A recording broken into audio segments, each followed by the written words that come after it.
Hello guys, so this is episode 1 of Cook with DK. So today we are making these super healthy and tasty date bites with obviously no added sugar, and I made these because I am on no sugar diet for I don't know how many days.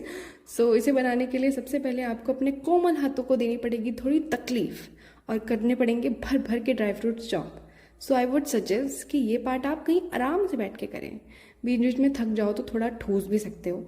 Then dates के seed भी हटा लेंगे, और क्योंकि अब आप हैं अपने पीक अडल्टहुड में, सो उसे ध्यान में रखते हुए खजूर के बीजों में भी जो बचा कुचा खजूर चिपका हुआ है उसे भी चबा जाएंगे।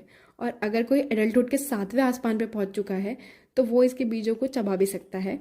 It's all up to you कि आप उसे कैसे यूज़ करना चाहेंगे। और मेरी तरह अगर आप अपने महीने का बजट हिलाना चाहते हैं तो लेंगे इलायची, और अगर आप कंजूस सॉरी समझदार हो तो मत लीजिए। मतलब कोई आपके साथ जबरदस्ती नहीं कर रहा कि आपको इलायची डालनी ही है। और अगर आपके पास मिक्सर नहीं है तो कोई बात नहीं, अपने हाथों से कूटिए, उससे और अच्छी कुटेगी।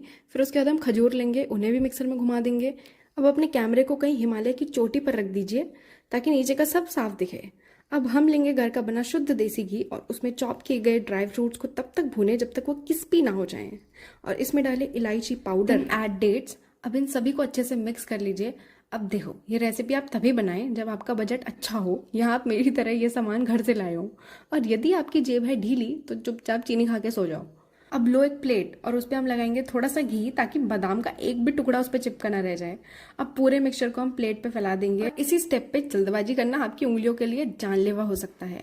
और ये ज्ञान मैं इसलिए दे पा रही हूँ क्योंकि इंसान गलतियों का पुतला है और वो अपनी गलतियों से ही सीखता है। अब आपका मन करेगा इस पे अभी मुंह मार लें, बट रुको जरा, सब्र रखो। इसे थोड़ी देर के लिए हम फ्रीजर में सेट होने रख देंगे, और अगर आपकी आत्मा मेरी तरह बेचैन हो तो 10 मिनट में इसे निकाल दें। अब इतना काम कर करके आपके हाथ कोमल नहीं रहे तो आप अपने कठोर हाथों से इसे अपनी मर्जी की शेप में काट लीजिए। अब बाकियों को खिलाने से पहले इसे खुद खाएंगे क्योंकि आप काफ़ी थक चुके हैं। You need some energy. और मैंने ये पहली बार ट्राई करा था and it was tasting so good कि अब ये बनता ही रहेगा। और अब अगर इतना खर्चा करने के बाद आपकी जेब आपको डार्क चॉकलेट खरीदने के लिए अलाउ कर रही हो तो इसे चॉकलेट से कोट भी कर सकते हैं। तो इसे प्लेट में अच्छे से सजा के दुनिया भर में दिखावा करो, और फिर इसे जार में भर के फ्रिज में स्टोर कर दो। तो आज के लिए बस इतना ही, और अगर आपको मेरी कुकिंग अच्छी लगी हो तो follow me for more such cooking blogs. Bye.